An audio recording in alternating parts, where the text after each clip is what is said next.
good, what's good? It's your boy, Big Drake. And Jasmine.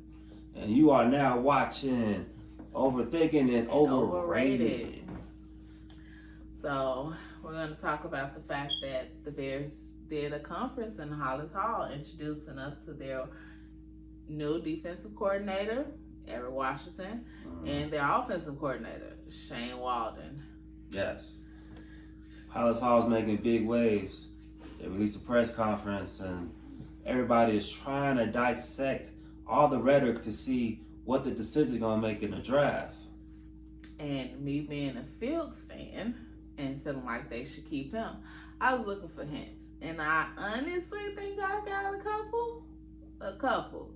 I feel like Shane was good. He was prepped well by the Bears PR team, but he let some unnecessary QB references slip. I ain't gonna lie, my wife, she is really funny. She got some type of Da Vinci Code thing going on where she's dissecting, trying to see maybe they're tinted their hand a little bit to see if they're gonna keep Fields. Hopefully for her, what she thinks that they're gonna keep Fields, but I don't know.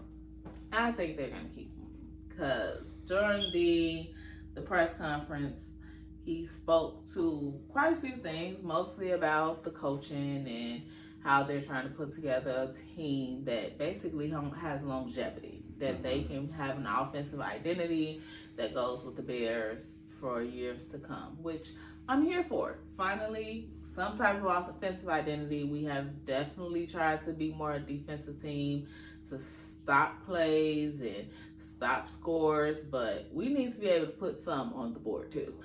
So I'm all here for that. But when he spoke to all of the quarterback questions and what they were going to do in the draft and how he feels about draft prospects, he did a good job at evading the question. Oh, he did. He dodged it like he was dodging the draft. It was just going to the left, going to the right. I ain't going to war, though. But he did make a few references that I felt like spoke to maybe him wanting to lean towards keeping Fields. So one thing he said was they have a core group of players already on offense, including the quarterback. He didn't have to say that. He didn't have to say including the quarterback specifically. I'm just saying. But including the quarterback, played at a high level, have already displayed the ability to win games. So if you feel like you have an offensive team already, you could have just spoke about the offensive team as a whole. Locker room, those are the guys. They go on the field. They prove that they can win. They can score. They can make things happen. Maybe they just need some guidance. They just need to clean up some things. But he specifically added in there, including the quarterback. He was so sly with it too. Like he threw it out there and then he kept going. And everybody was like, wait a minute, did he just say the quarterback? Like we wouldn't catch on to the fact that he specifically just said, including the quarterback. Now, me personally, I feel like he wants to work with Fields. He wants to be the one to say, I got Fields to perform at the highest level, and I knew his talent. I knew what he was capable of. He has a higher ceiling than everybody wants to try to put on him, and I made it happen, just like I made it happen with the previous quarterback. Oh, yeah, Geno Smith. Yeah. So if I can do it once and do it twice, you can count on me to be your guy, right? That's true. I mean, why wouldn't he? So it's different when you bring in a new QB and everybody expects him to be great, and he is great. Because, I don't believe Caleb is all that great, but quote unquote great. Then it doesn't give too much credit to you. But if we're seeing how you come in, you change up a quarterback, it makes you look like, damn, I can do this. He can do this. He's the guy. Let's hire him. All right? That was one.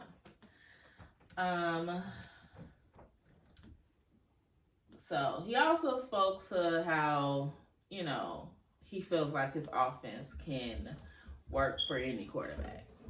not just Caleb or Justin, but any other quarterback prospect, which that doesn't shock me because he's not going to just come out and say, yeah, I don't really want to work with a quarterback that only throws the ball. Or I don't want to work with a quarterback that can't run the ball. He wants to work with any quarterback you put in front of him. All right? Yeah. But I mean, at this juncture, I think he's really is focusing on his staff, and he's not focusing on personnel yet, even though that's what everybody wants to know is what he's going to do with personnel. He said he's just not there yet. But at the evaluation of, the combine and everything, then I think you have a better idea of what they're going to do. Speaking of the combine, we were thinking about going. We were thinking about maybe getting some footage and, seeing how things work. No, maybe, possibly. Possibly. Let us know. If you want to see some footage from the combine, maybe you can't go. Maybe we'll go and get some footage. Comment. Let us know what you think. But also, speaking of something else I thought interesting about this whole press conference that he spoke on. He spoke to specifically the players being able to make explosive plays and work off schedule. And I just knew he was talking about Fields, because why would he be talking about anybody other than the quarterback you have now?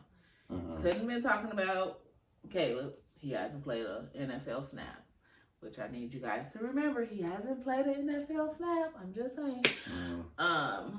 And so I feel like that was another hint as to he wants to keep Fields. Not that he has the final say, but. So you feel like him being the offensive coordinator for the Seattle Seahawks, that he has general knowledge of Fields, and maybe since he picked up the job with the Bears, that he has assessed Fields.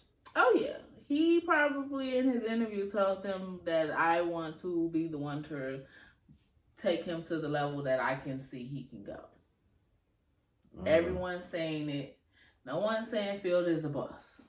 Nobody's saying that. Nobody's saying that Fields is the worst quarterback in the league. Nobody's saying that.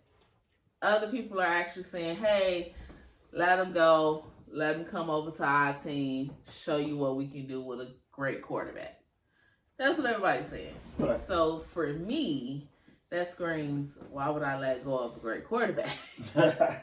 And so if I was Shane Waldron, I want to be the one to develop the great quarterback. That's true. But I mean, that's true. I could tell that when you was listening to the press conference that you was trying to see what direction they were going to, because it came out of nowhere. It was something that Halas Hall felt like they needed to do, was to introduce the coaching staff. And even though there's a lot of media hype behind future pending personnel choices, they want to let the fan base know that what they're looking for, and they're trying to lay down the groundworks. Because they're saying every year they got to treat every year different. So 2023 is not going to be like 2024. So.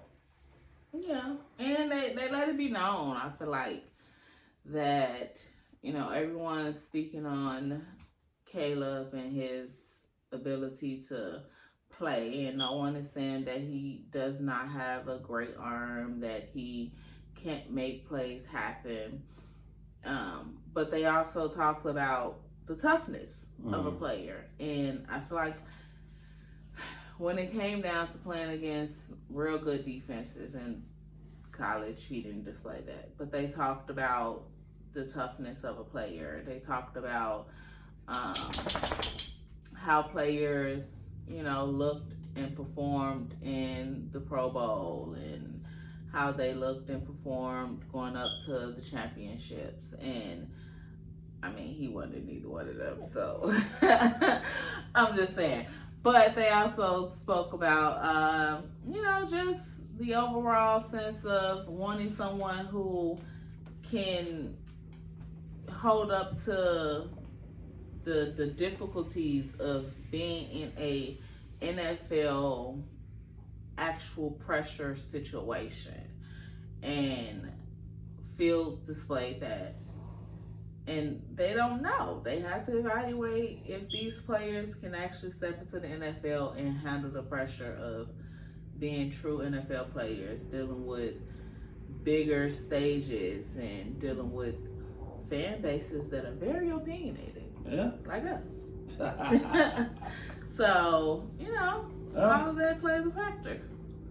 So, we'll keep you up to date. And if we do make our trip to Indianapolis, we'll definitely post the content. It'll be very juicy content. But until then, please like and subscribe. Comment if you want us to go. Comment. Let us know. We'll have to pack the kiddies up. See how that go. 2.5 hour drive. So. Pray for me. Anyways, thank you for tuning in for Overthinking and Overrated. And we out. Deuces.